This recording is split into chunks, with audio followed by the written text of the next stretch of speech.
as a color. Think of a rainbow. Color me white as snow that falls across this land that I love.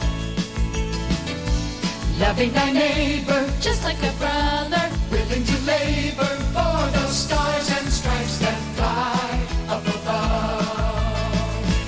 The flag that waves above us all is mainly red and blue, but it wouldn't have stars or half of its stripes if not for the white part too.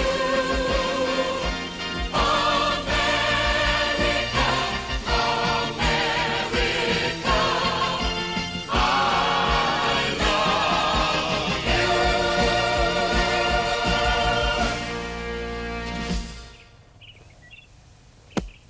Fascinating. I didn't know that. And I am a white person. Oh, hello there. I'm Martin Mull. Welcome to the new home video version of the History of White People in America, Volume 2. That's right, Volume 2. Volume 1, for those of you who missed it, I'm sorry, it just kind of came and went like a house of fire. I would say check with your video store. It's probably back by now. Or go to the 7-Eleven. They got them right there between the pantyhose and the mints. Anyway, welcome to the show. Or should I say the shows, because what you're watching here is actually 4 shows on one tape. If you like them all, you've got enough video to entertain out-of-town relatives for days. Well, let's get started. Show number 1 is called White Religion. It's about how white people see God and vice versa. Now, for some, it will change their lives. For others of a different persuasion, it will only change their viewing plans for this evening. If you have any questions, I'll be back after the show. So right now, White Religion.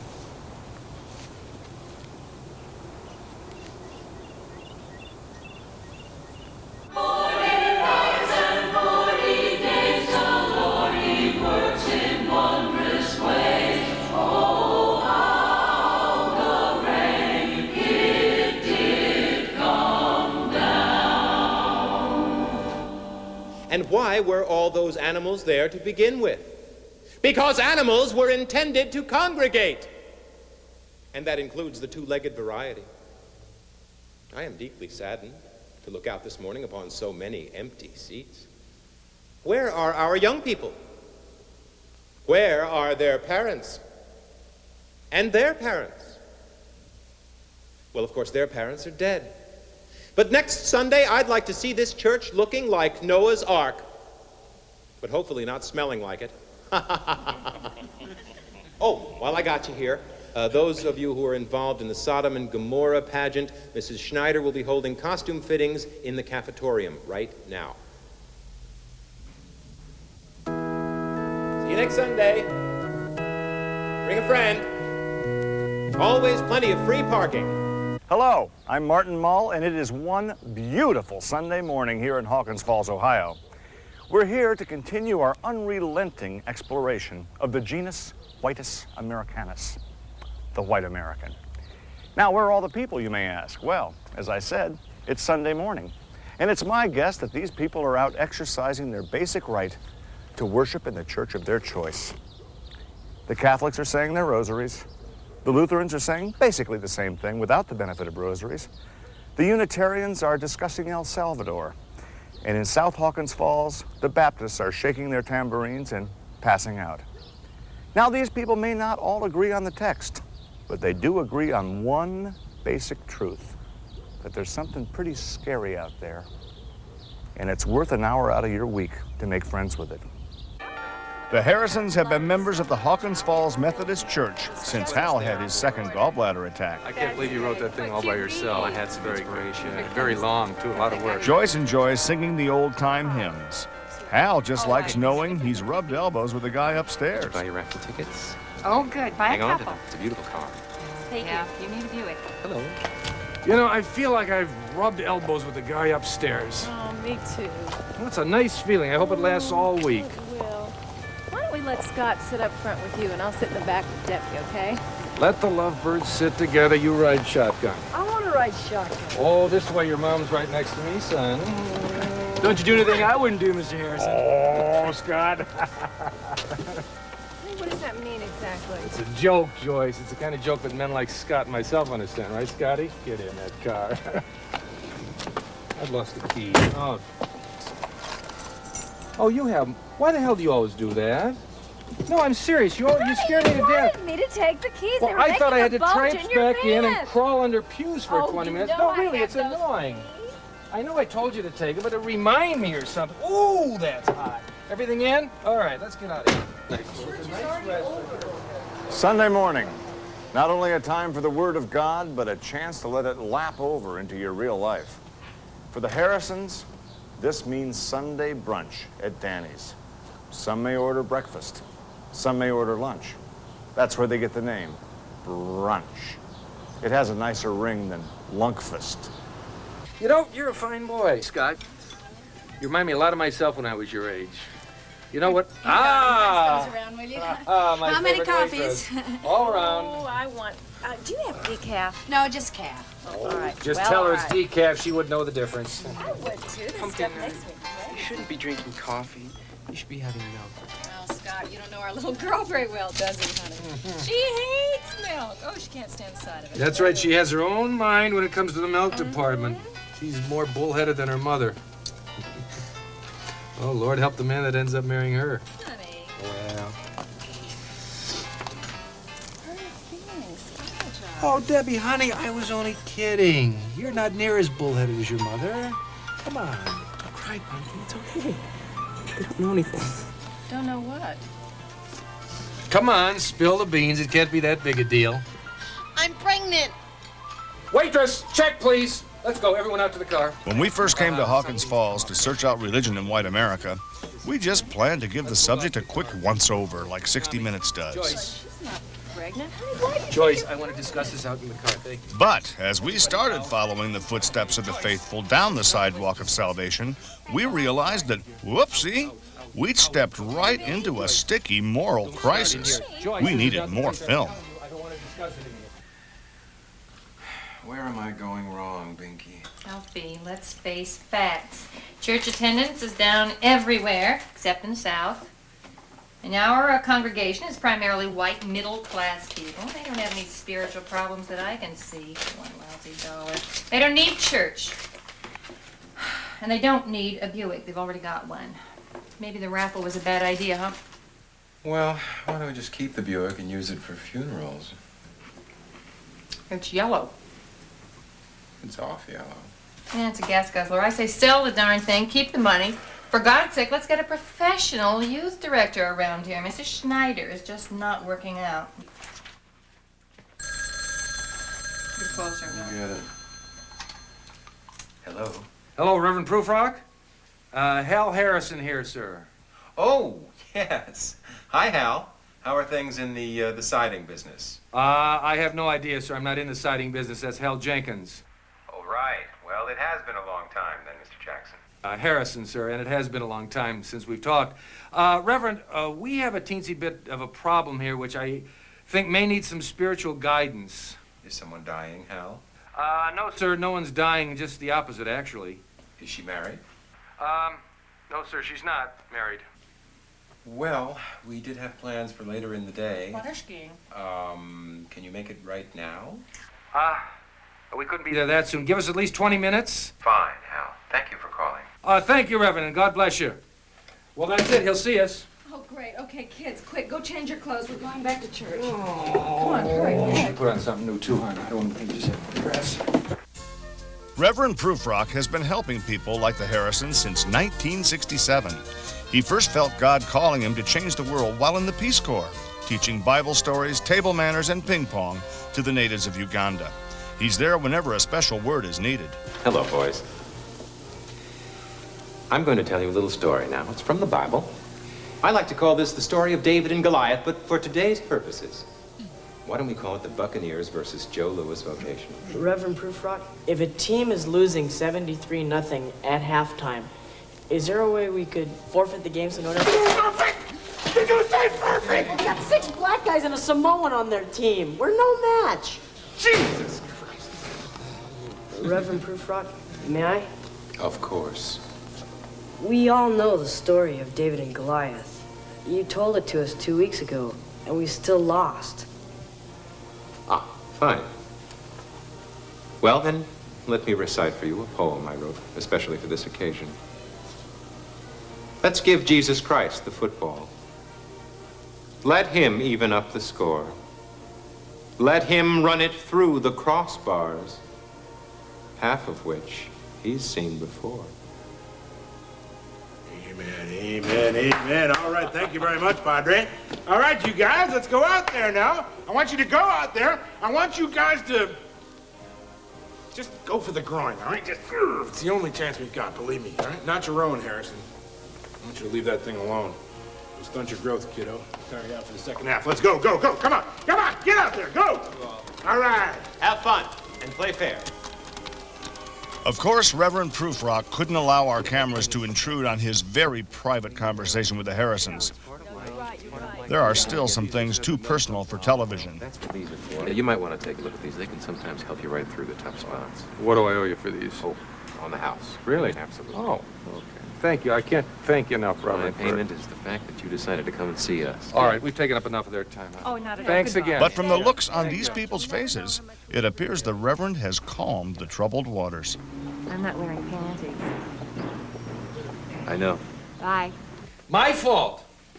My fault. This whole catastrophe is my fault. You know, I have to laugh, Joyce. I spend every waking hour of my life busting my keister to put a roof over our heads, and it comes down to this. It's my fault because I'm a bad role model. That's not what I said. Those were your exact words. And let me remind you, St. Joyce, you were not exactly gun-shy in the back seat of my Plymouth before we got married. I remember all that begging. Begging? I did not do any begging. You were the one who did all the begging. Well, someone was begging. How? I am saying to you that you called Scott a member of the family to his face. Oh, no, never to his face. You did too, No, Hal Harrison. no, many, no. many times. No. Yes, you did. No, I You didn't. most certainly did. A member of the family. Well, right now, as far as I'm concerned, he is a member of the Manson family. Hal. You don't think they did it right here in this house, do you? In this house? Well, I don't see when. How about the weekend we went to your mother's? Bingo! You don't think they did it on our bed, do you? Oh, double bingo! On my grandmother's quilt? Oh, God, I hope there's a God. Well, if there is, I'll tell you one thing. Reverend Prufrock sure as hell doesn't know him. We spent an hour and a half eating day-old potato chips with him and his Budinsky wife, and all we came away with is a bunch of pamphlets with pictures of storks in them. We're gonna have to work this out with the man upstairs. By ourselves, you and Debbie and I. Where's the little tramp? She's upstairs in her room doing her homework. Homework? I'll give her homework. You tell her to run down those stairs as fast as she can. We gotta talk to her. Debbie? Debbie, I want you to run down those stairs just as fast as you can. Your father wants to talk to you. Christ, if I hadn't begged, we never would have done anything. Doesn't it worry you when the Pope kisses the ground every time the plane lands? Well, point in fact, do his lips actually touch the ground? I really can't answer that. I certainly hope not. You could get as sick as a dog, and Yeah. you know how filthy it is there. May I change the subject from filth, gentlemen, to a more pleasant one, perhaps? These chicken sausages we're blessed with today are full of clair. They are tasty, they're nutritious, and a little metzia. They're not too filling. Dig in. Bon appetit. Let's have grace. Well, you know, I think since Sid has already started, Grace is kind of a moot point. I'm afraid I must insist on a grace. God, these are good. Amen. Thank you, Sid. Nicely put. What you're witnessing is a weekly event here in Hawkins Falls. A chance for the righteous of all faiths to come together. A chance for these people with differing viewpoints to open their minds, study the menu, and choose an entree. Today, the special is sausages, chicken sausages, I believe, and cheese souffle. Just perhaps that cheese could be the glue that holds the spiritual life of this community together for yet another week. No subject is taboo here, not for these soul-cleansing get-togethers. So, I hear from a couple of the women in the Hadassah that the Harrison girl is knocked up. That is unfortunately correct, yes. This was not the work of the Epstein kid? No. It wasn't the O'Brien boy, was it? No. I heard it was Scott Mount. From whom did you hear it? I heard it from Scott Mount. The Methodist. Sorry, Scott Mount. Well, So- Debbie Harrison, isn't she of the Baptist faith? No, Debbie is of our parish. I'm sorry, Alfie.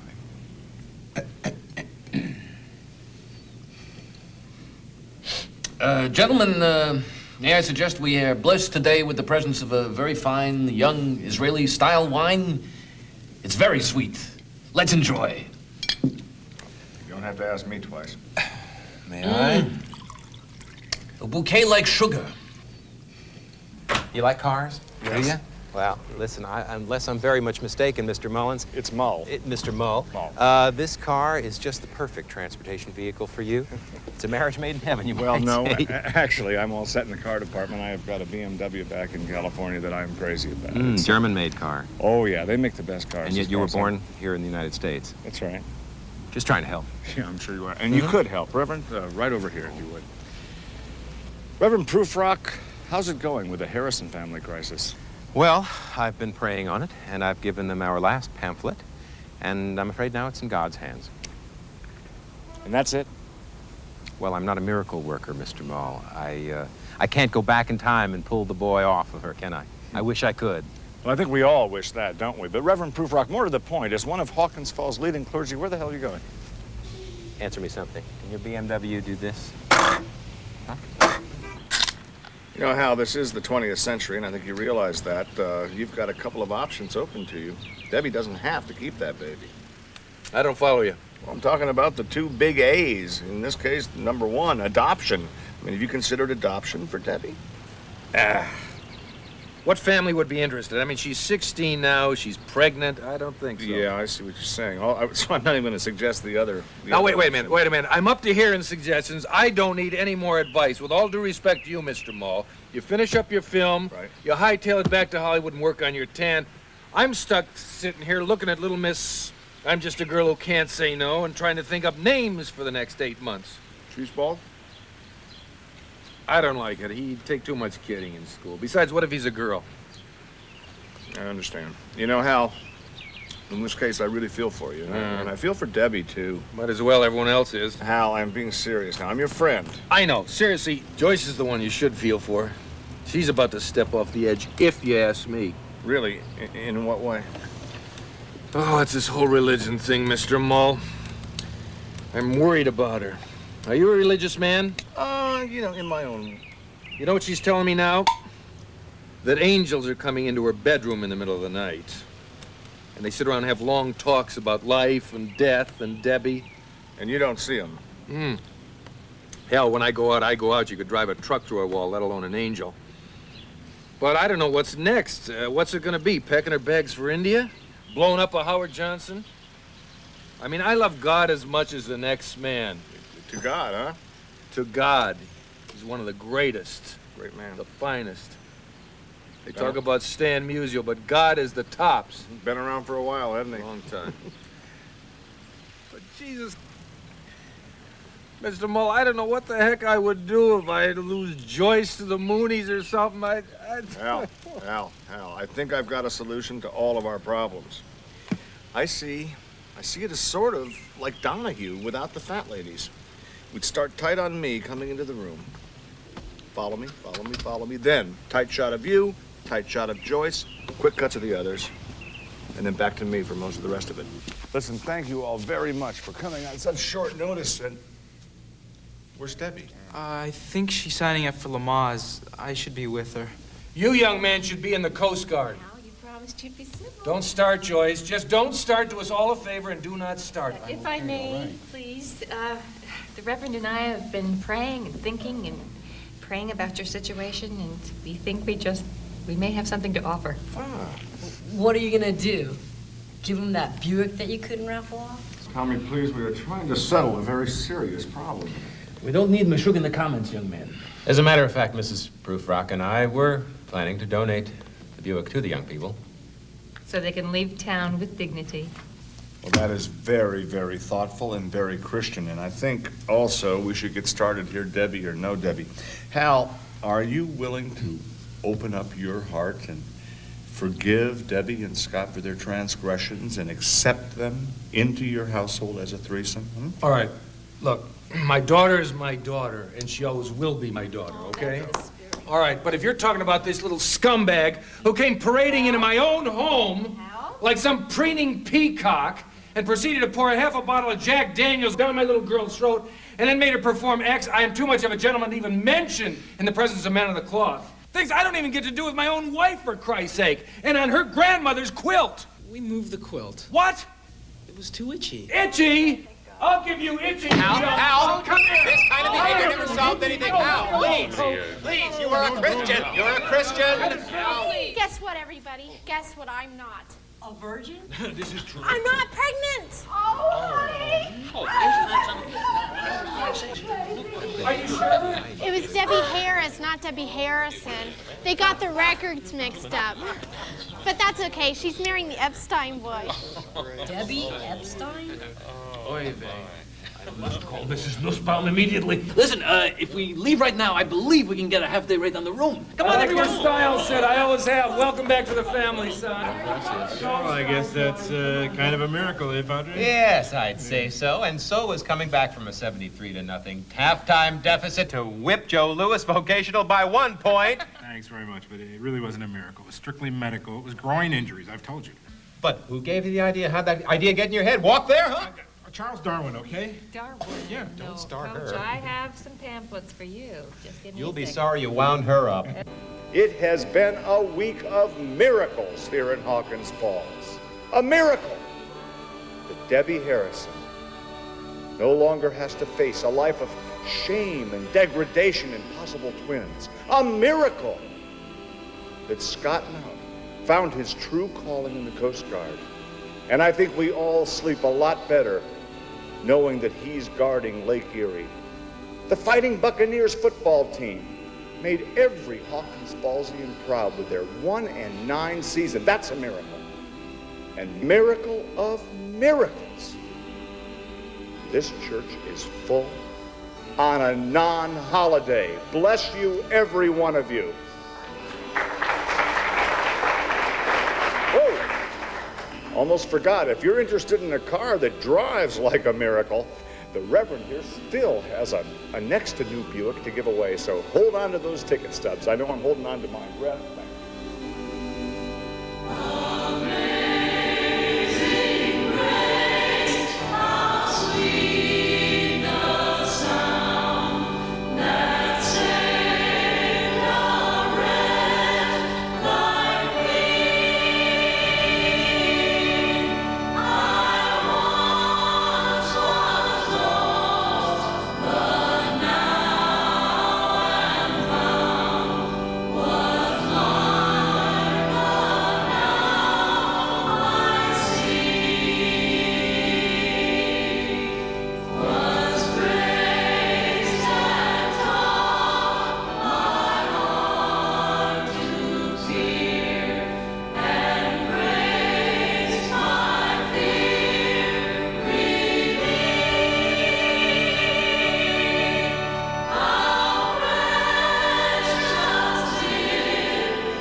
So long, and good luck.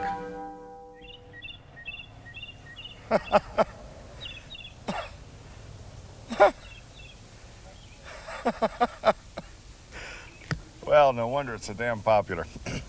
Some show, huh? Oral Roberts has nothing on the Harrisons when it comes to divine intervention. You know, we thought for a while there that we had a whole series on our hands, starting with the quickie out-of-town wedding, then the baby arriving, Scott's drinking problem, but no such luck. Unfortunately, you just can't make these people's lives any more screwed up than they already are. So what's next? Okay.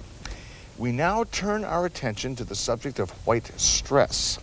Same family, same middle-class scenario, different life-threatening crisis. So now, brace yourself for a filmic portrait of white stress. But what is stress? How do you spot it? Sure, it's easy enough to spot in yourself as you're being wheeled in for open heart surgery. But by then, it can be too late. You'll be fine. They almost never lose 2 in a row. But more to the point, how do you spot stress in others? And how do you put it on television in a way that's entertaining and informative so that people don't turn that dial and watch Who's the Boss? That was our problem. And here's our approach. Follow one man through a typical week of his life and hope that he falls apart. That man, chosen completely at random, was Hal Harrison. We wish you a happy Father's Day. We wish you a happy Father's Day. We wish you a happy Father's Day. And a happy Father's Day. Oh. Honey, rise and shine. It's Father's Day. And your kids wanted to say Happy Father's Day. What the hell time is it anyway? Ooh, gosh, it's almost 7. Oh. The sprinkler got the first 2 sections, but I think the sports is still dry. Happy Father's Day, Dad. I gotta go. Thanks, Tommy. Honey, I want you to know he was up at 5:30 in the morning getting that paper. Then he should have turned off the sprinkler. Dad, I don't have anything for you because I've been really busy lately not eating. Because I really want to be a model. But I'll try to stop by at 7-Eleven and get you a card later. Okay. If Scott is willing to stop. Okay. We might be late. We have to go see his father. Okay. Bye, Daddy. Honey, I made some coffee and it's in the kitchen, okay? Oh, and darling, you know, I really think that you should spend more time with the children because these are the special years and they're going to go by so quickly. I know, Joyce. I would love to. You know how much I love my family, including you. I've been under so darn much pressure lately. Oh, I know, honey. You and every other Tom, Dick, and Harry. Listen, I'm going to go and call my dad before the rates go up, okay? Oh, it would be so sweet if you would say hi to him. Oh, why don't you say hi to him for me? You know, every time we start talking, he brings up Eisenhower again, and we're never going to agree.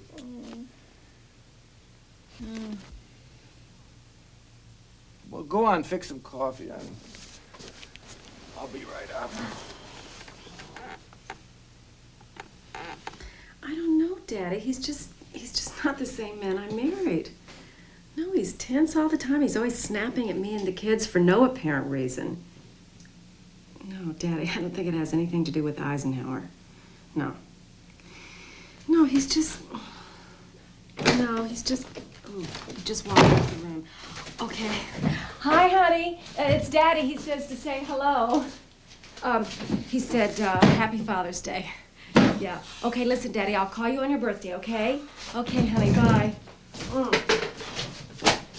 Honey, let me get you your coffee. Well, did he bring up Eisenhower? No, he didn't. He only mentioned Kennedy, and you both like him.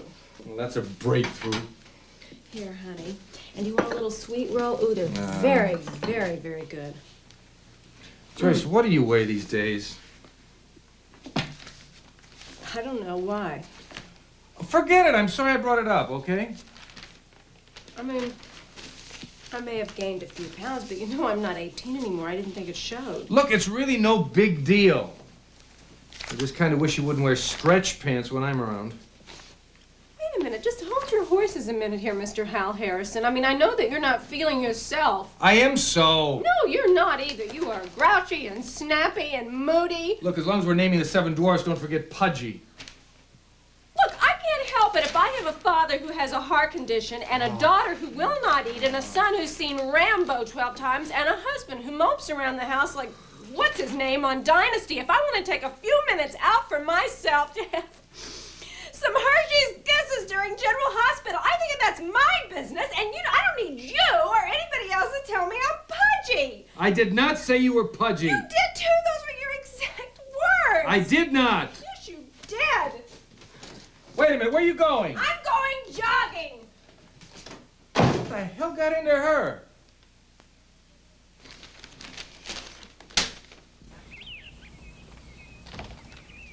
Joyce, I can't. We'll talk about it when I get home. I'm late for work and I got a meeting with Potter. Jeez, that woman.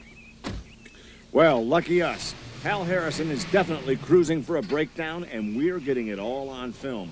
Things are obviously pretty tense on the home front, but what about the work arena? Let's find out.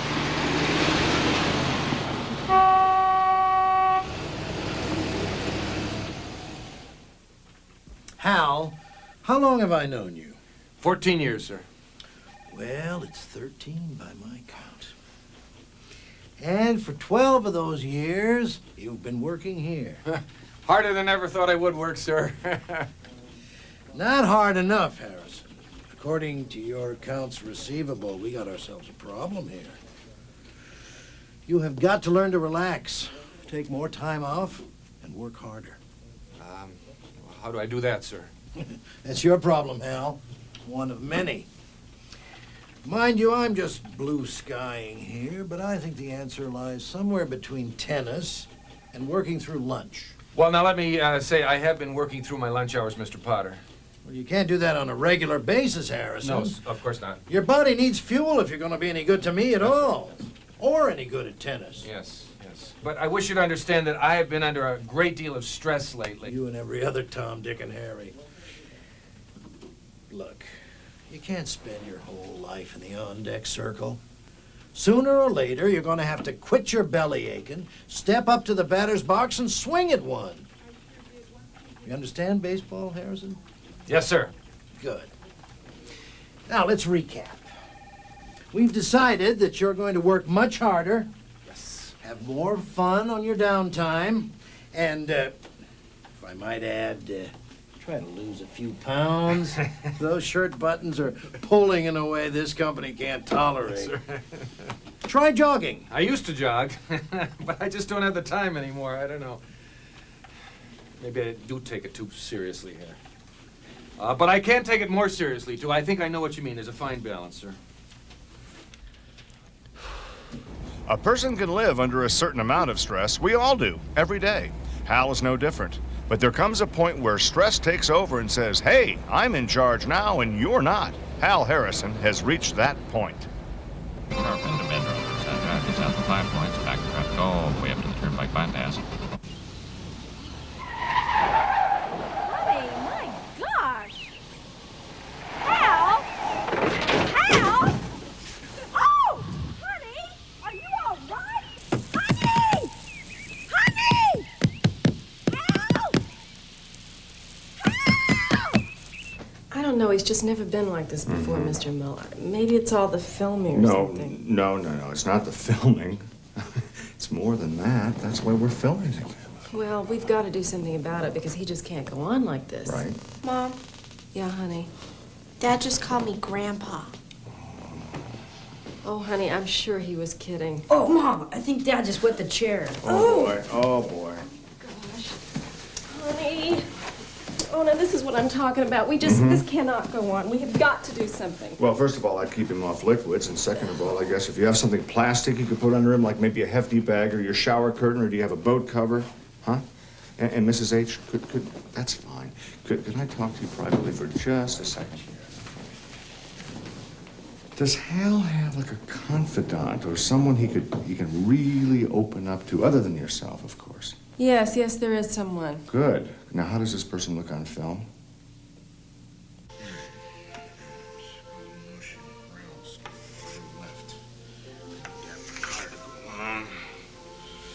Smitty hopefully back here in about 6 big ones. Of course, you know. We winning or losing, Coach. You want to tell me who in the hell you are? Hal Harrison, class of '61. Oh, Tommy Harrison's dad, right? Exactly, yes. I know why you're here, and I'm sorry. There's nothing I can do about it. I can't, in good conscience, put that kid out on the field in a real game. No, listen to me. Not only is he slow, small, and hasn't learned the plays. Certainly, yeah. But we've only got helmets for the first 3 strings or so. And, you don't want him out there bareheaded No. against some of the palookas we play. No, I understand. Actually, it's not about Tommy. It's about myself. Yourself? Yes. Well, a long time ago, when I was a senior here, you told us to feel free to come to you with any problem, anytime. Yeah, and I kind of meant, over the summer, Harrison, before college. Well, if you could make an exception, it would help me out a lot, Coach. I am really in trouble. Trouble, huh? Yes, sir. Capital T. You'd say, yeah. You know I always have time for kids in trouble. Yes, I want sir. you to sit down here, Harris. What's the problem? Life, sir. Life. I've made a shambles of it, you might say. The going got tough, and you didn't exactly get going, huh? Yeah, I guess so. All right, Harrison. How are you in the courage, guts, and determination department? On a scale of like 1 to 10? Any way you want to do it. A 1, 2, possible 3. The way I see it, you're at the halftime of life. You have exactly 3 choices. Number 1, you can just be a weenie and quit the team. Yeah. Number 2, you can just sit right here on the bench the rest of your life like you did for 4 years with me, as I recall. Number 3, you can tighten up that jockstrap, young man. Go out there and give him hell. Give him everything you got until the big guy upstairs blows the whistle and it's time for that final golden shower. Now, my wife suggested therapy. Oh, horse shit, Harrison. Expensive horse shit. Nothing wrong with you that a few extra laps around the field won't cure. Run it off. That's what I say. Run it off. Run it off, that's it? Not quite. Let's just take a moment now and check in with the head coach upstairs. Yeah.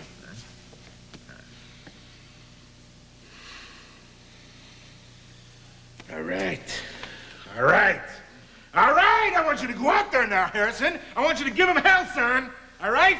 Hey, remember, Harrison, you are a Buccaneer. Yes, sir. Hal Harrison has hit rock bottom, speaking professionally.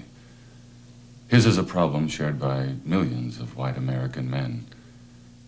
He had an image of his life he had thought would come true, and it just flat-ass didn't. Here it is, Mr. Harrison. Right in the hole.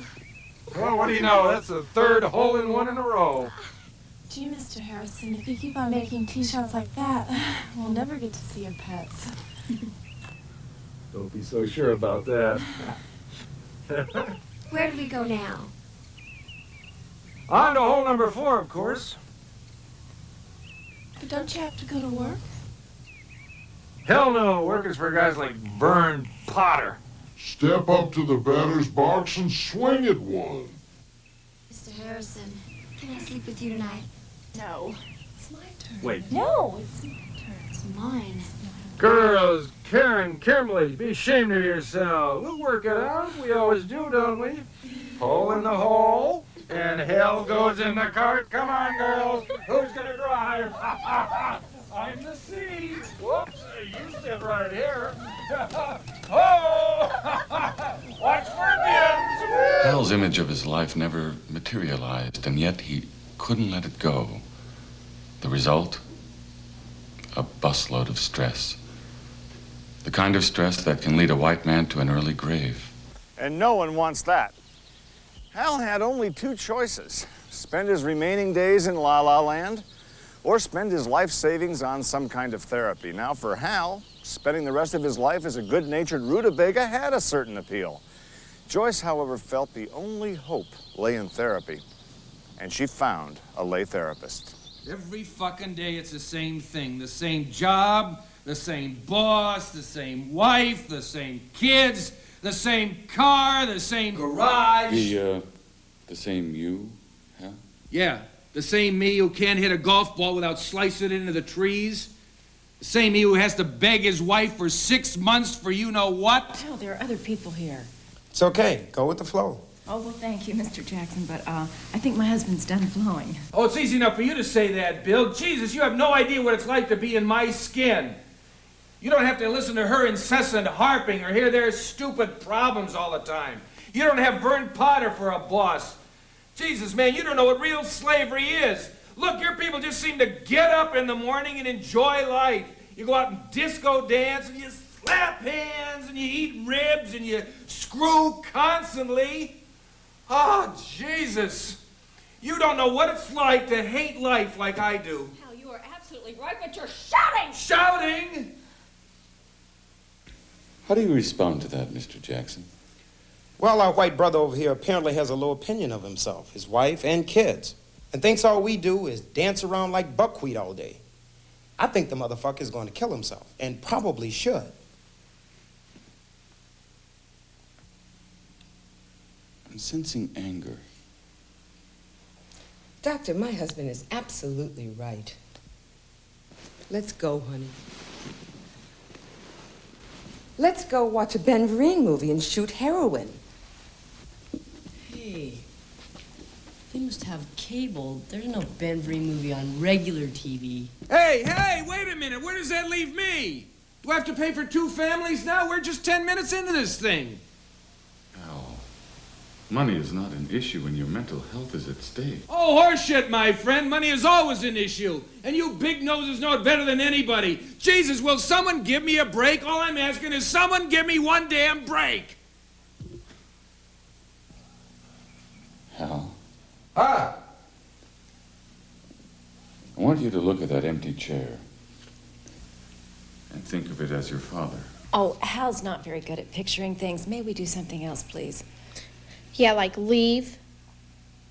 The first session is always difficult, but let's call it an icebreaker. It's a chance for all that venom and hatred to come spewing forth and to get to know your doctor as something other than a Jew in a suit. Now, sometimes results can be achieved very quickly, and the patient begins to gain a new perspective on his troubled life. Okay, Hal. You're late for an important business dinner, and your car throws a tie rod on the turnpike. How do you respond? You know, that is so funny that you would mention that. It's amazing because that exact same thing happened last night, didn't it, honey? Hal was wonderful about it. He walked the 2 miles to the phone. He called AAA, he dialed the number correctly right off the bat, and then he jogged back to the car, and then he sat quietly reading maps while waiting for the truck to arrive. And he didn't once say the F word or the S word. Good. And how's your tennis, Hal? Well, there you go again. I mean, I'm so proud of my little hubby.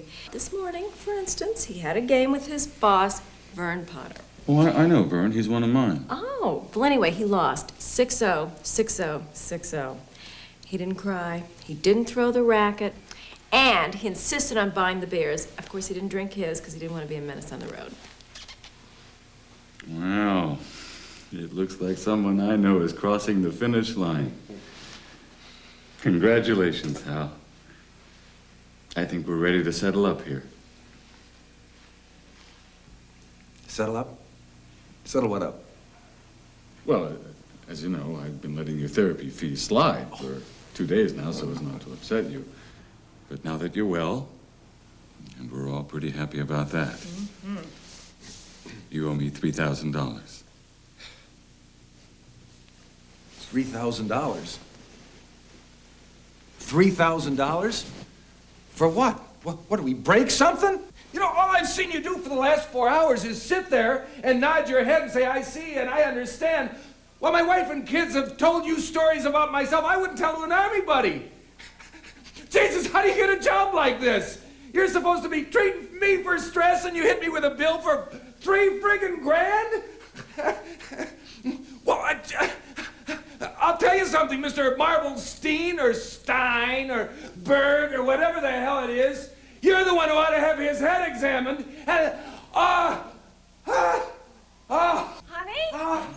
Hal? Oh! Debbie, go call 911. He's having a heart attack. Honey! Oh my gosh. Oh, we've got to give you artificial insemination. Wait a minute. Open his collar. Oh, Breathe in, breathe in. honey. Good. Wasn't the finish line I had in mind. Hal, how do you feel about what's happening now? Breathe. Breathe.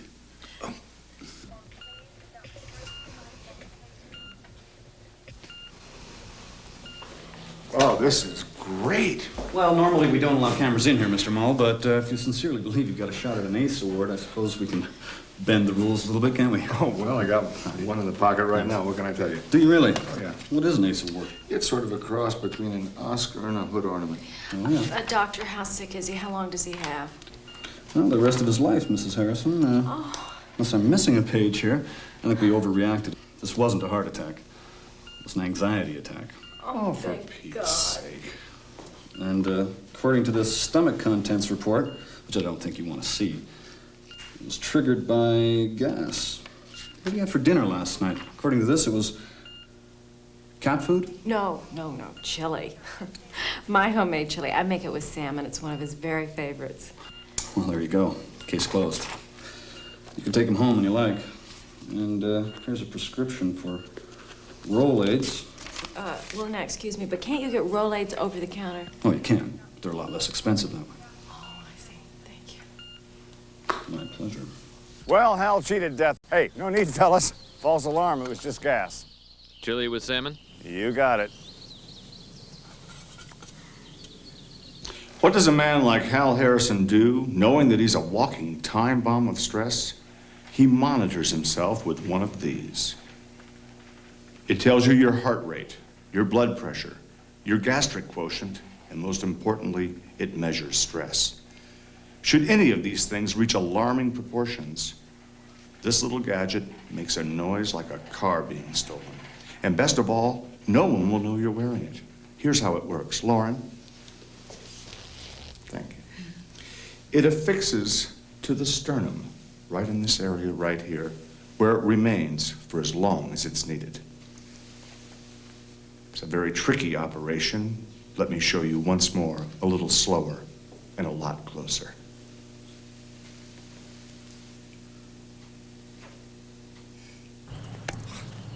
It's not in here, Daddy. Well, huh? Is that mine? No, sweetie, this is mine. See, Titleist 4. You sure? Yeah, I'm positive. Sure Well, look, is. let's check the trees over there. Oh, I already did. There's nothing. No luck, huh? I have a feeling it hooked over to the left someplace. Oh, honey, well, let's check the lake. Alrighty. Well, how do you check a lake? Oh, look, let's forget about it. I don't want the old beeper going off. I'll just drop a fresh one here and we'll take the penalty stroke. Honey, that's the spirit. Well, it doesn't make a darn bit of difference. I'm already 19 for the first 3 holes. All right, quiet, everyone. Ellie. Oh. Damn it, who moved? Honey, now calm down. Now look. Oh. Oh, honey, please. Okay, do your relaxation exercises. Are you Ocean happy sounds. now? No, listen to me. Ocean sounds. Think of ocean sounds. I'm thinking of the damn ocean. Honey.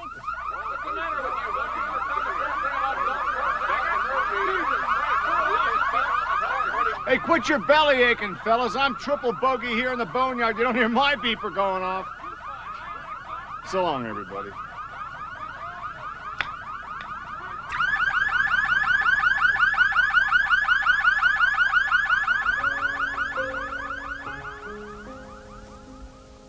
Spinal Tap's Derek Black, 6 letters. Who in the hell would know that? Well, another winner, huh? I can't believe we found so much good stuff in one small, anonymous American suburb.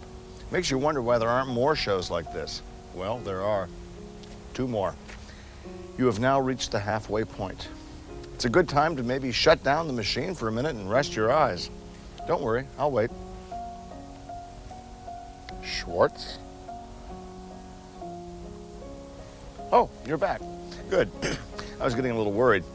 Now we turn our attention to white politics. I know you're sick and tired of politics, and who isn't? Still, when Hal Harrison decided to run for political office, well, we couldn't just sit on our hands, could we? Well, there it is, Hal. There's your problem. That has been choking up your trap. You know, even your Drano will not eat through a stretch sack.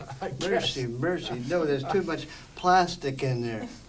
Gotta keep that in mind. But I'll bet you're glad to get your sock back, huh? Oh, yeah. Huh? Yeah. That looks like about a $2 item. You bet. That is, if you still got the other sock. Oh, well, he definitely does. Well, I can't thank you enough. What are the damages, Dad? Well, let's see. Carry the $245. Well, it would have been $280 if I have to clean up. Yeah, okay. And incidentally, that was just for the labor. I didn't charge you for parts. Okay. Because I didn't use any parts. No, fair is fair. Will you take a check? Of course. You know, what father wouldn't take a check from his own son? At least if it bounces, I'll know where to find it. Well, now, Dad, is that what made the water just, look like root beer and taste so yucky? No, Pumpkin, that's just commonary Hawkins Falls water, pure and simple. It won't kill you. You just gotta learn to live with it. And if you can't learn to live with it, just run for water commissioner. What would a job like that pay, Dad? Better than that job you got. Hello there, I'm Martin Mull, and once again we're here in Hawkins Falls, Ohio to continue our picking, probing, and poking into the world of the white American. And once again, we've chosen the Harrisons as our target family. Now, what you've just seen may appear to be a simple lesson in plumbing passed on from father to son, and yes, that's true. But these rusty waters run a lot deeper.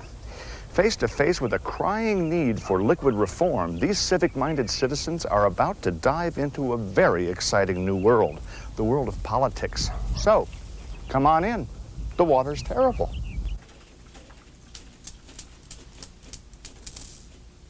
It's a big step, Harrison. Not one that I would take, personally. Well, I realize that, sir, but, you know, when your country calls... Harrison, this isn't exactly your Pearl Harbor, for God's sakes. I don't hear any zeros buzzing around upstairs. This is just rusty water. Well, I realize that also, sir, but you know, the way I look at it, today it's the water, tomorrow it can be, And, to be frank with you, Harrison, Hendricks has been plowing some pretty exciting turf on that Q-tip account. Now, I can't promise you that your job will be waiting for you after you lose this ridiculous election. All right, you've been fully frank with me, sir. I would like to be equally frank with you, if I may. It's always been our policy, Harrison. The way I look at it, this is a once-in-a-lifetime deal with me, and I fully expect to win. However, if you happen to be right, and you usually are, sir, you know that, and I do fuck up, I am going to need this job back. Fair enough. If you can use dirty words, then I can too. Politics is crap. Doo-doo, meadow muffins, road apples, shit.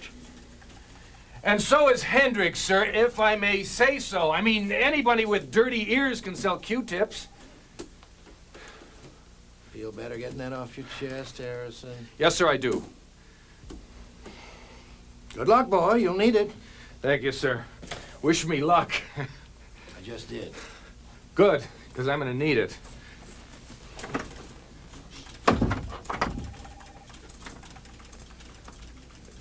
If Hal Harrison is going to realize his dream of doing something about the Hawkins Falls water supply, it's going to take time, a lot of money, and enormous support.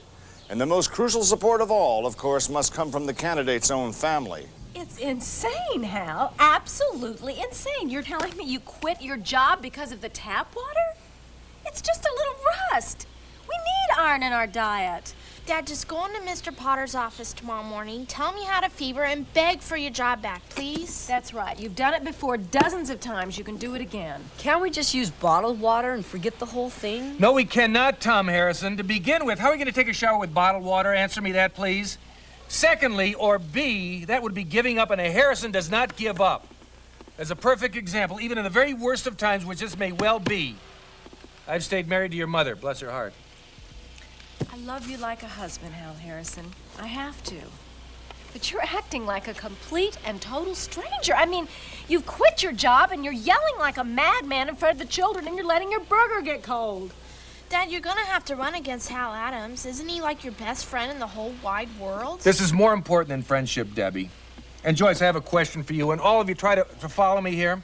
Are these supposed to be scalloped potatoes next to my burger? Yes, honey, that's what you asked for. All right, then why do they taste like tin foil? Because she cooked them in tinfoil. No, you're not following me. It's the water. The water, the water, the water. W-A-T-E-R spells water. I didn't use water. She used milk. That's exactly my point. You can't use the water. I rest my case. Who's ready for seconds? Hal Harrison has enough conviction to run for president, if not pope. But with both his boss and his family turning a deaf ear, he knows he has to find someone who knows the ropes. Someone who's been there and back. Someone who has the savvy and reputation to take on a major political campaign. He needs someone really special. That's when the Yellow Pages come in handy. Here we are. Thank you. Now, would either of you handsome gentlemen like coffee? Ah, yes. I'll tell you what, do you have a booth where no one can overhear us? Yes, but I have to check to see if it's all right. Okay, thank you, doll. Appreciate it. So, how'd you find out about me? How'd I find out about you? Through the Yellow Pages. Under what name? Dick Smithers. Dick Smith? No, I believe, Smithers. Here we go. Dick Smithers, political consultant. What I did for Kennedy, I can do for you? Oh, yes, I remember. Which Kennedy did you work for? Well, Follow me, hon. Thank you. We're Not a moment too soon, huh? So you are Hank? Hal Harrison. Hal, what's that short for? Actually, it's short for Gerald with a G. Oh, well, and it should be Gal, not Hal. Sure it should. I guess that's why we came up with Hal. Yeah. You know, I've been coming to this restaurant for 20 years. I've never been back this far. Oh, yeah. Look at that. The fruit cocktail comes in cans. I know the people here. We'll get menus. Go ahead. Hal, have you ever run for anything in your life before? Student council treasurer, 10th grade, Bob Feller High, right here in Hawkins Falls. That's great. How'd you do? How'd I do? Mm-hmm. Well, you got to understand there were 26 of us running for the darn thing, and I was only a sophomore, and the guy who eventually won had a bad leg. And... Hal, let's cut to the chase. Politics is for adults, grown-ups, people over 21, big boys. Do you hear me? Loud and clear, yes. All right. Politics can be nasty. It's exhausting. It's very demanding. It's extremely expensive, starting with me. Are you sure you want to do this? Dick, you know something? I get surer and surer every time I turn on that tap and out comes water that looks like root beer. All right, save it for the 6 o'clock news. Hal, I'm going to need $7,000 and a place to stay. $7,000? That's correct. Where am I going to come up with $7,000? Hal, do you own your own home? Well, in a way, yeah. I mean, we're still making payments. Haven't missed one in 9 years. That's great. All right, call this gentleman. He'll draw up the papers. You'll have all the money I need. Mr. Smithers, I cannot thank you enough, sir. Please don't. Next, I'm going to need to know every piece of dirt on you. Who you've been sleeping with, who's the real father of your children, and why you hate that slimeball Hal Adams. Well, now, hold on here. I don't hate Hal Adams. As a matter of fact, he's my best friend in the whole world. Wait a minute. I just want to clean up the water here in Hawkins Falls. Al. You're talking to Dick Smithers. You got to level with me. If I'm going to lie for you, I've got to know the truth. Honey, can we get some pie? Well, it looks like Hal Harrison is off to the races. But it's not a shoo-in, not hardly. America is founded on the two-party system, and that means he'll be racing against someone. In this case, he'll be racing against his ex-best friend in the entire wide world, the incumbent, Hal Adams. Darling, Hal is my best friend in the whole wide world, you know. And on top of that, he's right. The water is awful. And I'd just rather resign before I lose. Well, where does that leave me, Mr. Ex-Water Commissioner? Huh?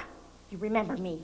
I'm the one who stood behind you during all those boring election night rallies with you yammering on and on and on. I'm the one the newspapers dubbed the full-figured Jackie Kennedy. I'm the one who gave you the dream of the governorship so we could get out of this fucking Duckburg in something other than our Pontiac.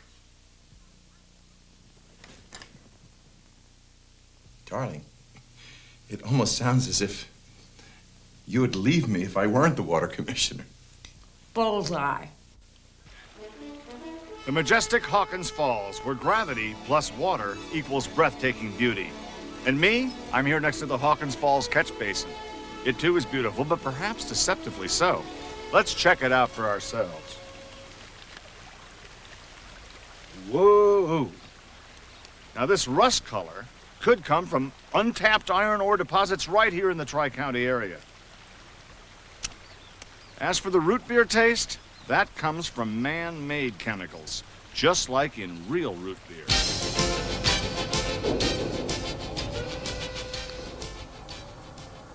This is just my way of saying I'm behind you 150%, Hal. And we both know it's not my fault. Of course not, Mr. Purvis. How the heck could it be? You're not making root beer here, for crying out loud. You're making drain cleaner and mouthwash and fertilizer. Things we need here in Hawkins Falls. God bless you, sir. You know, Hal, in a way, we see our waste dumping as a public service. Why, there's nothing worse than going for a dip in the Hawkins River and have those pesky crabs biting at your toes. You notice they haven't been around for the last 4 years? The crabs, tree slugs, butterflies, all of them. I understand what you mean, Mr. Purvis. You know, sir, if there were more people like you, I wouldn't have to run for office. Well, you're going to have to run from this one now. I've got an appointment waiting. I understand. Thanks again, sir.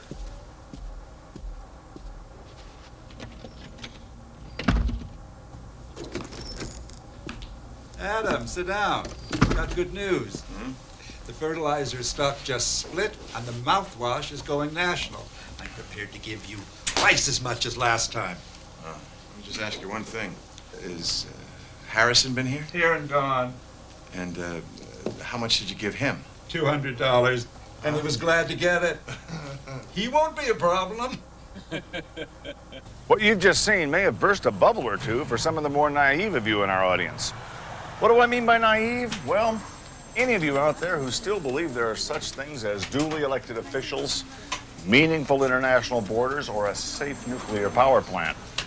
Meanwhile, what really makes this country tick is grassroots campaigning just like this. Hello, Mrs. Campbell. All right, is your mother in? Is your father in? All right. When they get in, would you tell them that Hal Harrison called and just ask them to remember me when it comes time to vote? Hal Harrison. Remember we... All right, you don't have to write it down. If you could just remember, Hal Harrison. Yeah, I'm running for water commissioner. And if you tell your mother, water commissioner. Okay, when will your folks be in? Okay, I'll give them a call back a little later. Tell them Hal Harrison called. Okay. Give him. Hi there, what's your name, fellas? Trevor. Trevor, hi, how are you? Think of me when it comes time to vote for water commissioner. Give him How about it first? Water commissioner next month. He knows how important clean water is, and you do too, don't you, Mom? Vote for me, Hal Harrison. Harrison! There's someone out there watching for more parents? Okay. They know I'm down here, don't they? They advertise it. Okay. Coming up, part 5 of Stan Seigel's fascinating series, River Rafting for Weekenders. Where does he get that assignment? And Bill's got a heartwarming follow-up report on that German shepherd still waiting for a liver transplant. All that and much, much more when we come back. It is Seigel, isn't it?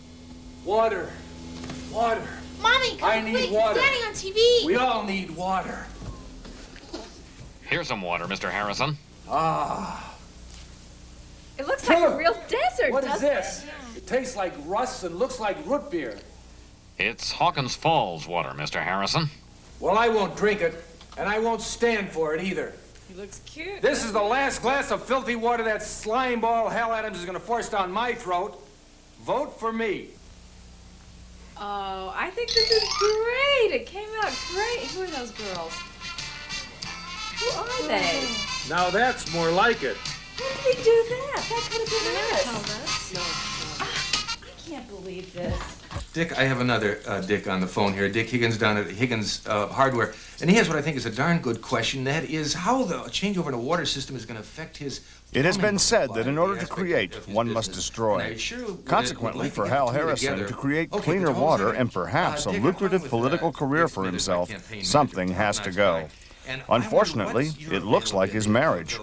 Hal is running for water commissioner, but Joyce has decided to run for wife.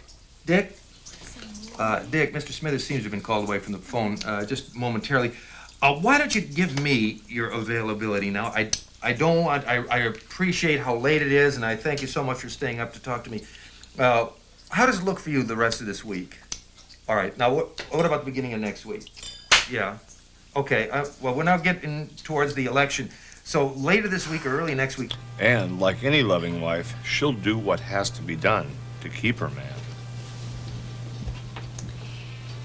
Hal, thank you so much for coming on such short notice. I really appreciate it. Joyce, what are friends for? Got about 5 minutes. Oh, okay, well then I'll talk real fast. Now look, you're both named Hal, you're supposedly best friends, and neither one of you is really a slime ball. I mean, you don't want to lose 20 years of friendship, do you? And I don't want to lose 18 years of marriage. It's not worth it. Come on, please, do us all a favor. Drop out. Not worth it? Tell it to my wife. My hands are tied. She's in it for the long haul. But you're going to let 20 years of friendship go down the drain like so much dirty water?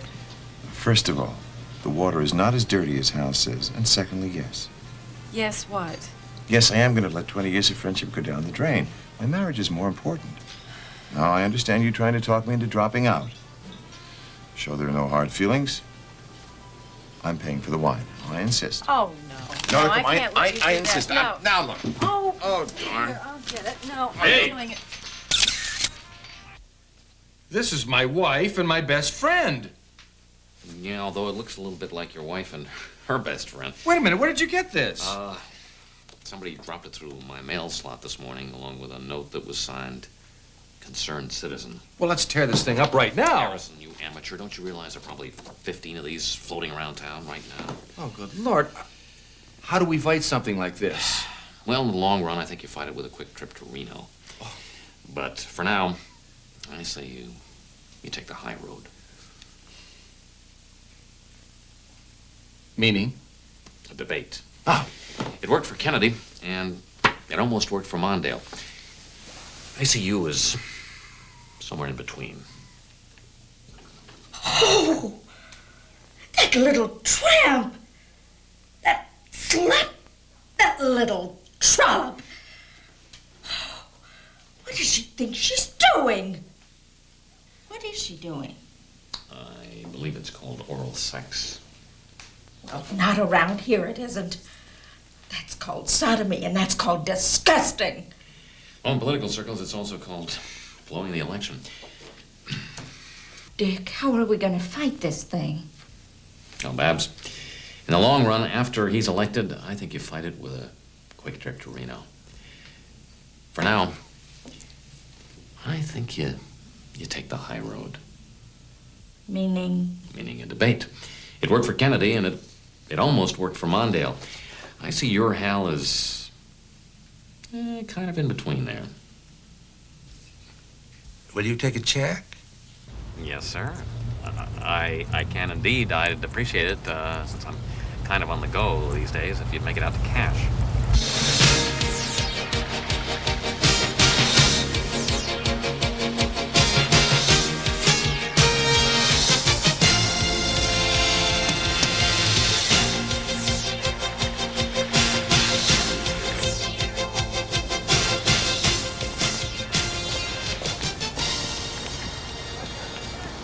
And he said, Dad, I hate to tell you, but the car looked cleaner before you washed it.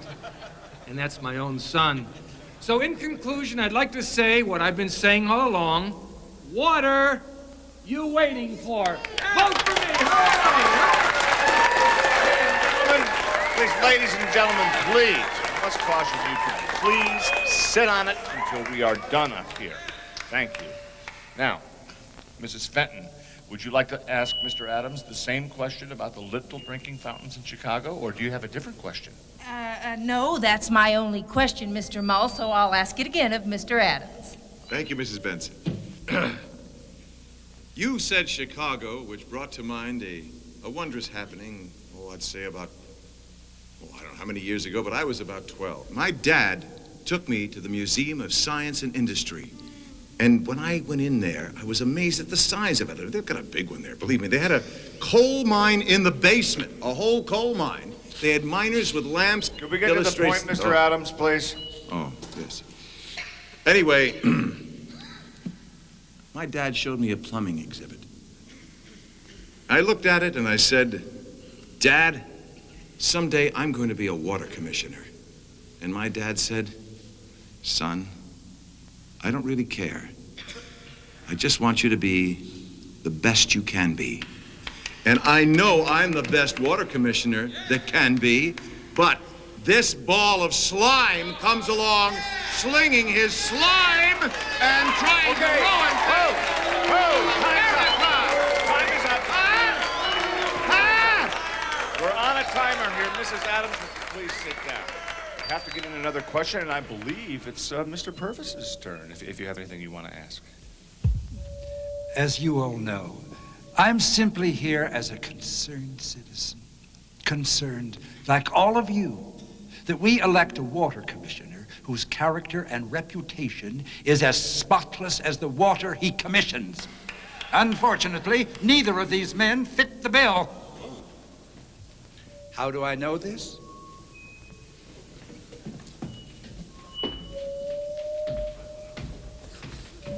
Here's how I know this.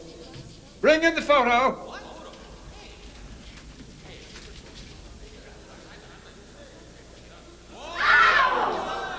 This, of course, is one candidate's wife. And this is the other candidate's lap. God knows how long this wife-swapping arrangement's been going on. If this is all we have to choose from, God help us! Please, ladies and gentlemen, please settle down.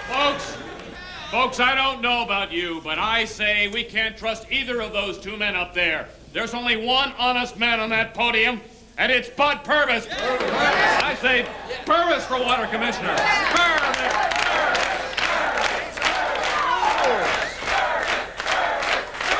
Young man, look, we're going to have...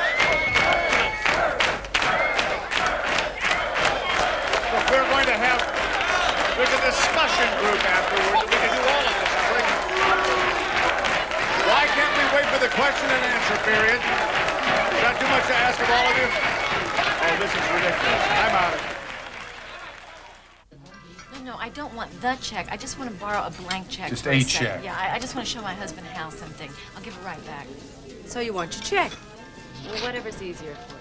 Well, I want some dessert. I'm sure you do. If we order As you can dessert, see, we'll the put it in another Hals and their check. spouses are ironing out their difficulties and will soon be fast friends again.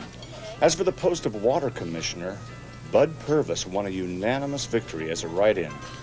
His first act in office was to appoint Dick Smithers as his chief inspector. Dick inspected the main valve down at the water purification plant and found 81 pairs of assorted stretch socks jamming the filter. As Dick himself said, It's enough to make the water look like root beer and taste like the new Coke. the socks were, of course, given to the homeless, who immediately put them on over their other socks. We hope that this exercise in political journalism has maybe encouraged young people everywhere to get involved and stay involved in this pipe dream we call democracy. You young people, you've got a real head start, you know. Abe Lincoln had to write with charcoal briquettes on the back of a shovel, and you kids already have ballpoint pens. Most of you.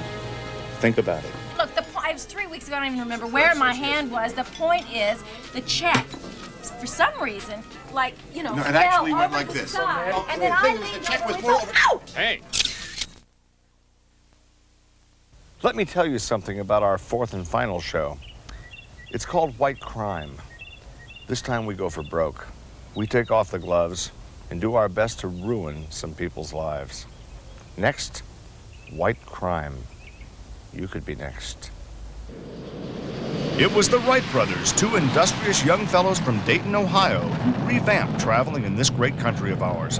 And now it's a snap to get anywhere within 2 or 3 days. Our destination, the beautiful Elysian fields of Hawkins Falls, Ohio.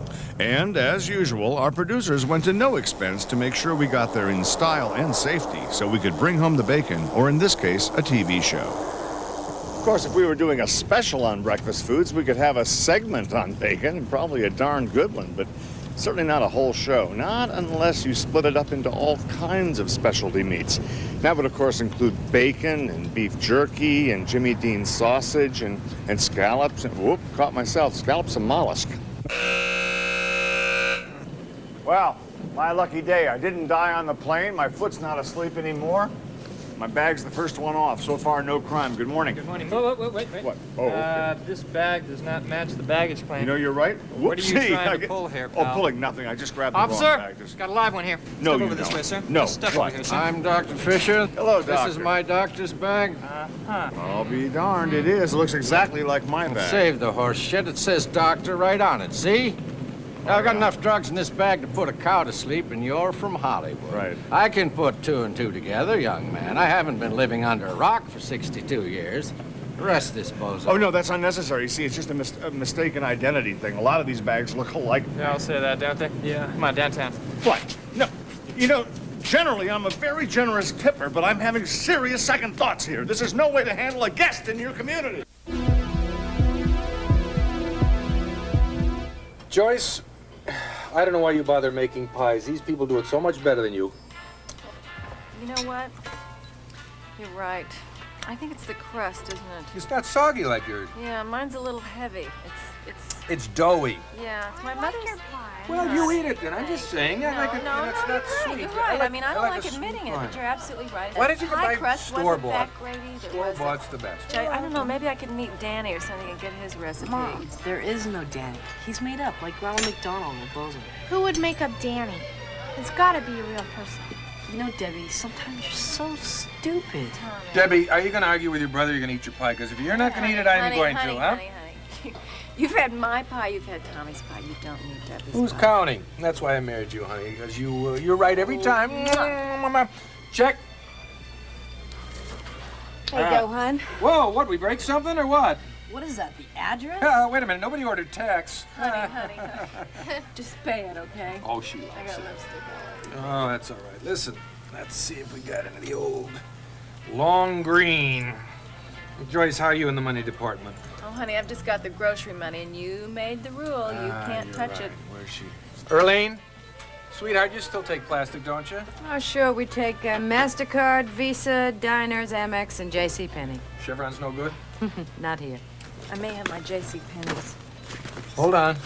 Oh, I got it. Ah, J.C. Penney's we got. We can walk out the front door with our head held high. It's the white Rolls Royce. I'm kidding, it's the blue station wagon. You are such a character. Joyce, wait a minute. How the heck could it be $12.92? The shrimp was $4.50 and you shared it with Debbie. Because I want to be model. Right, and isn't the salad bar free? Now, what else was there? Honey, we had 4 pies. How much could 4 pies be? Well, at least $1.50 a pie. Oh, my gosh. We used to eat here, the 4 of us, for under Honey, 10 what, bucks. Do we have money to give to this car guy? I don't have a penny. I left my last $3 on the table for the waitress. Don't worry, if this guy can speak English, I'll talk my way out of it. I'll get it back. Just because they park it doesn't mean they own it. Hey, Dad. What? I gotta go take a whiz. I'll be right back. Nice timing. I got an idea. Pretend like you forgot something. Go back inside, take half the tip off the table, and give it to this guy. You're a okay? genius. What would I do without you? Be right back. This Parker guy, right? Yeah. Alan, I'm only allowed 1 phone call, and I figured I'd do the smart thing and call my partner. I know it's good for the show. Why do you think we're filming the call? But in a few minutes, that's going to be in the can, and there's really no need for me to still be in the can. Yes. Well, speaking of cans, you know, I got a toilet here with no door, and it's kind of hard to maintain your celebrity status when you're evacuating in front of a 300-pound cat burglar.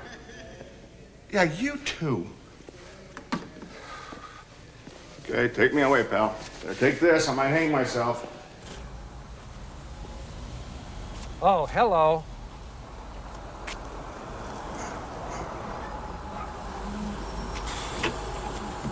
You go by Greenleaf Terrace?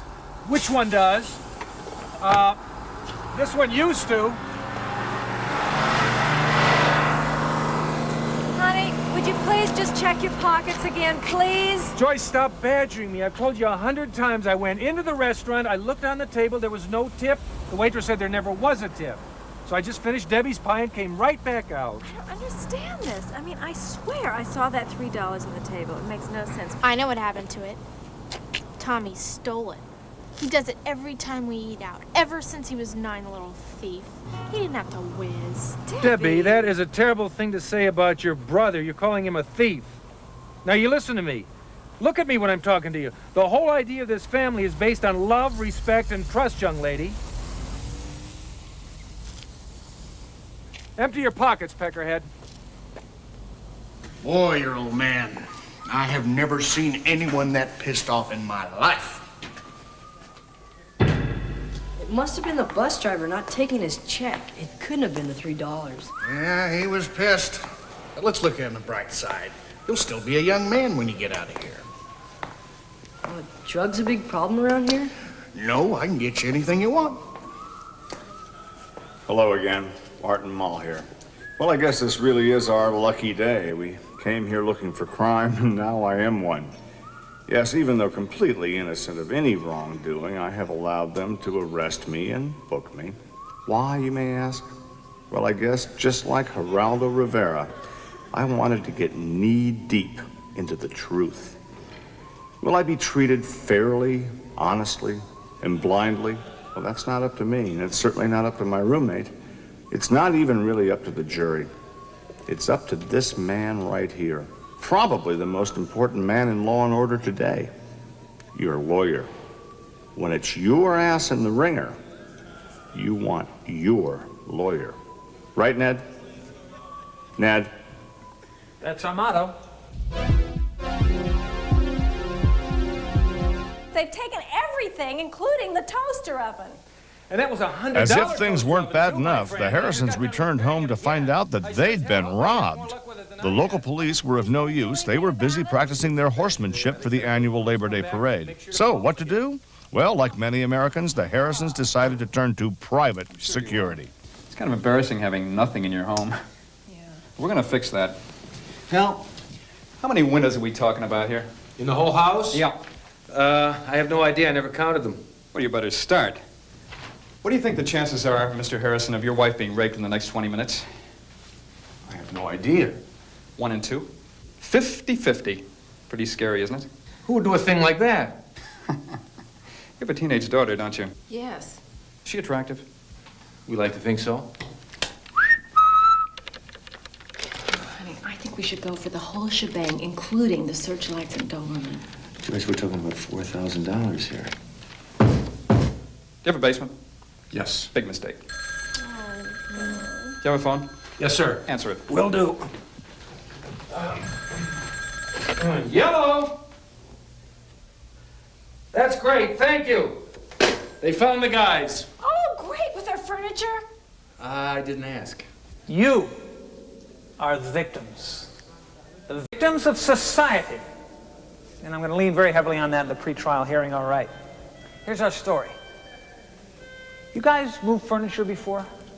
We don't have to answer that. Let's say you have. You do it as a group. How long has a group been together? We don't have to answer that either.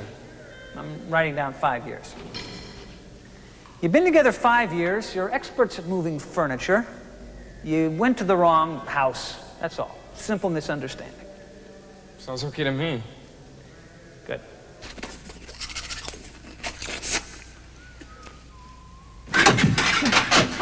Hey! What? What the hell is that? It's a toothbrush.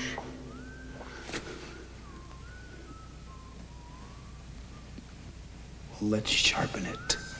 Fine.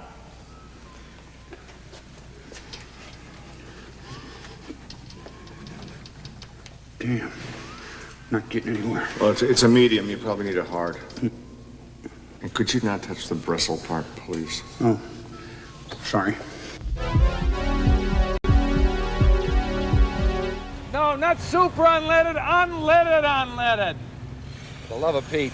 Yes, I'm sorry. Yes, I am. My boss won't let me make personal calls. That's a long story. Anyway, ma'am, about my son. No. I've told you, he didn't steal our furniture. Yes, he is in jail, but it's for stealing the tip off a restaurant table. Not the furniture. That was someone else. Anyway, I was wondering if I could just come on down and bail him out. I just wanted to teach him a lesson, and I think I did a pretty good job, maybe a little too good. But his mother now is jumping on all over me to forgive and forget. What do you mean, bound over for trial? No, that's what I'm trying to tell you. I've dropped the charges. You have no reason to try him. I should have called yesterday. That's the day you make out the docket. Okay. Now, I can understand. Once something is scheduled in ink, I can understand that. Okay, let me ask you something else now about my furniture. The furniture. Okay. Who? Oh, for the love of Pete, he's the same lawyer as defending my son. Boy, that guy's got me coming and going. He's got quite a racket, doesn't he? How do you become a public defender? Where's the big guy? Oh, he's in the infirmary. He poked himself with a toothbrush and had to have stitches. Ah, we'll talk fast. Marty. It's Martin. Martin, T-Y-N? I-N. I-N. They're paying me to work for you, and I'm working for you, and I think I worked it out. You've worked what out? The plea bargain. The what?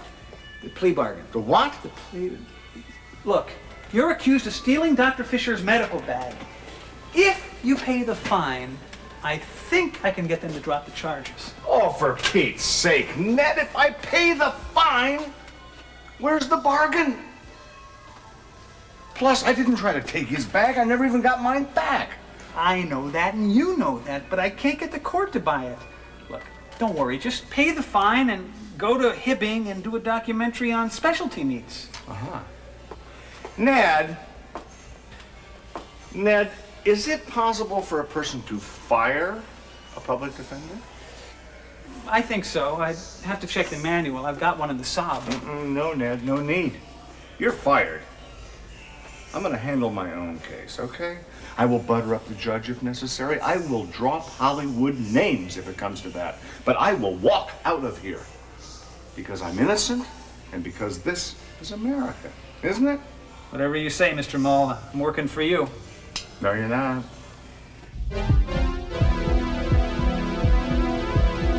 Honey, believe us. We're doing everything we possibly can. We love you. You're our son. Well, get me out of this hellhole. There's a big guy here who really likes me. Oh, honey, that's nice. No, I mean really likes me. Well, apparently it's not that easy to spring you, son, or we would have done it by now. But we're going to continue to try, honey. There's a lot of red tape, you understand. You've been bound over for trial, and now it's no longer Tommy Harrison versus mean old dad. Now it's Tommy Harrison versus the state. But we're on your side, honey. Don't worry. The whole state of Ohio versus me. It doesn't look good, honey. Yeah, but it doesn't look bad either. I'm writing a book. I'm on page 41, and it looks good. It's about life behind bars, and it's called Martin and Me. Do you think there's a movie in it? Oh, absolutely. And so does Martin. Who's gonna play you? Martin said if I could interest a major studio, he would play both roles. Oh, gee. I'm still pushing for Daniel Travanti as me. What's wrong with Ryan O'Neal as Martin? Way too butch. Oh, you're right. Well, tomorrow's the big one. We'll all have our day in court. A chance for us to be judged by a jury of our peers. These are registered voters who take a patriotic cut and pay for 2 weeks every year to sit in judgment of other people who are quite often a lot smarter than they are. That's the American way.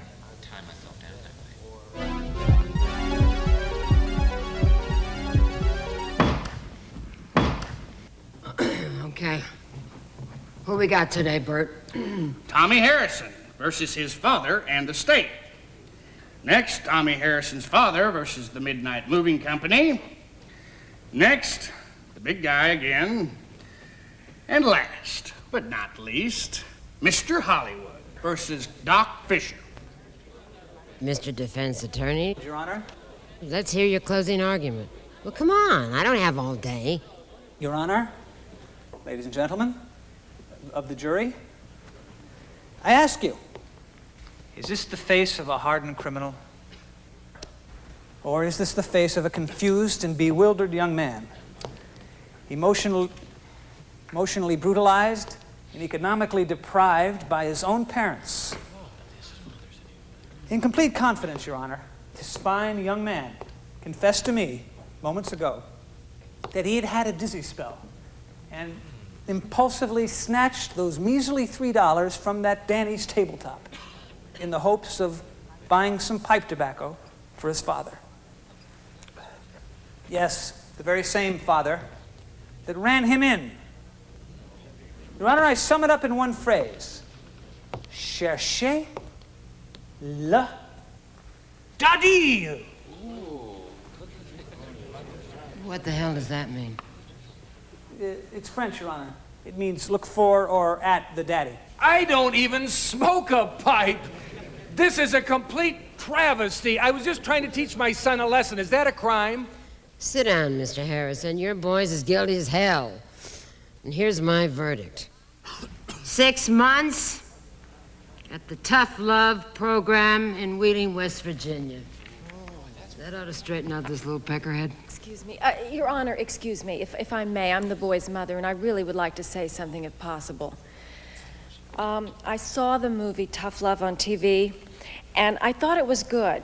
The acting was pretty good, most of it. I thought the mother was very believable, but I must say, Hal is nothing, absolutely nothing like the father. What was his name, that guy that looks like the guy on Hill Street? I can't. Anyway, and Tommy is much nicer, much nicer than that child. It was, oh shoot, it's not Ricky Schroeder, is it? What is? It was something Ricky or Ricky something. I don't know who he was, but let me just tell you, you're making a huge mistake here, huge mistake. That's a nice speech. I think the father was played by Daniel J. Travanti. That's right, that's who it was, yeah. The case is closed. Ladies and gentlemen of the jury, thank you, but we don't need you. Now, wait a fucking minute here. I am entitled to a trial by jury. Whoa! Did I hear the F word? You sure did? Well, that's contempt. 2 weeks in the county jail and a $400 fine for you, Mr. Dirty Mouth. This is a good lesson for your son. It's ridiculous. You did say the F word. I know. gosh. But we're in court. I thought you could say anything you wanted. Well, wait a minute, Your Honor. I've come to know this family pretty well, pretty intimately. A lot of handheld stuff, if you know what I mean. And I would have to say that tough love is not what that boy needs. He needs strong, adult, male company. People he can lean on, that kind of guy. Are you suggesting yourself? Well, I would suggest myself in a New York second, except there's the chance I'm going to be doing hard time here in Hawkins Falls.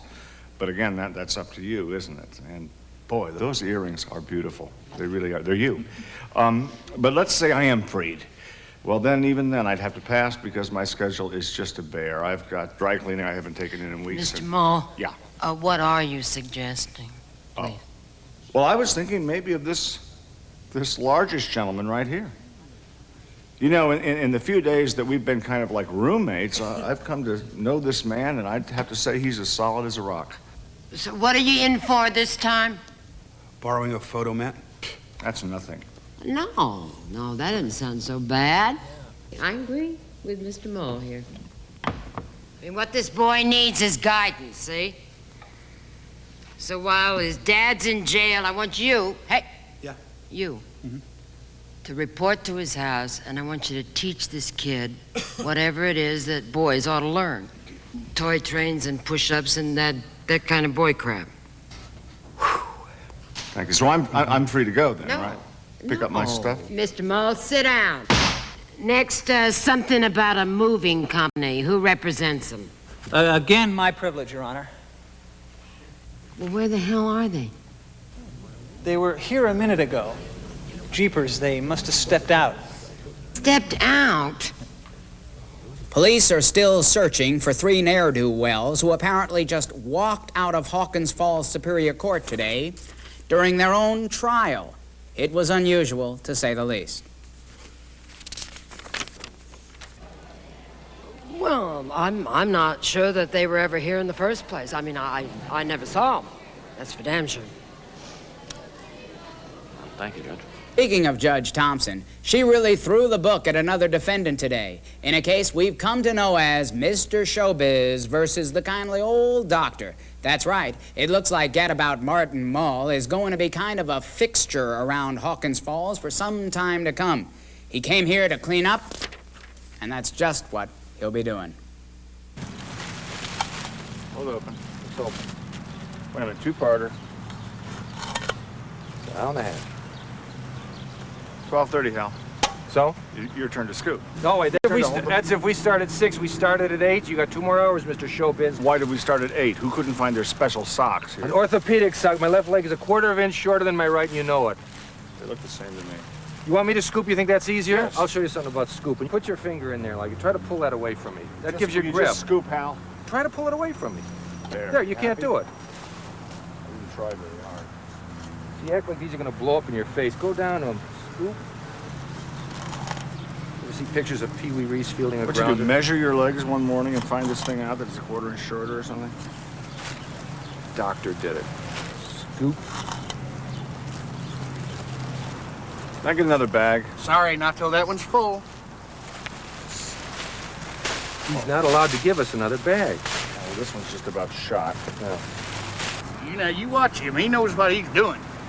Okay, this must have been a horse show here or something. Look What's over the there. record for these? Is there a record? Because I think we got a pretty good bag full. It's not even lunchtime. Speaking of which, I'm working up quite an appetite today. Here we go.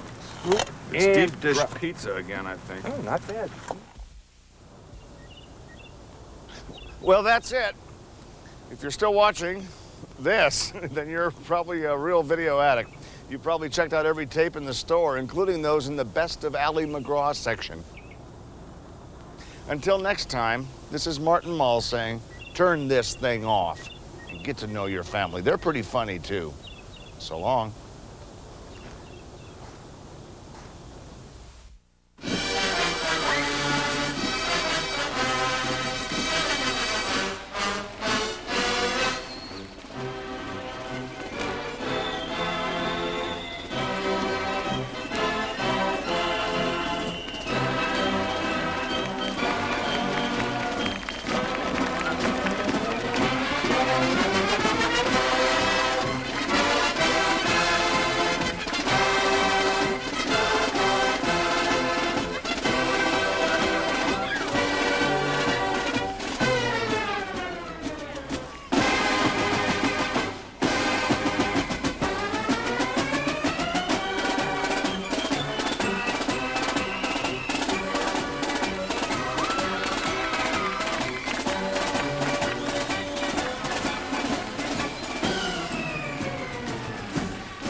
Hi, I'm Terry Garr, and I'm one of the few white people in America who can dance.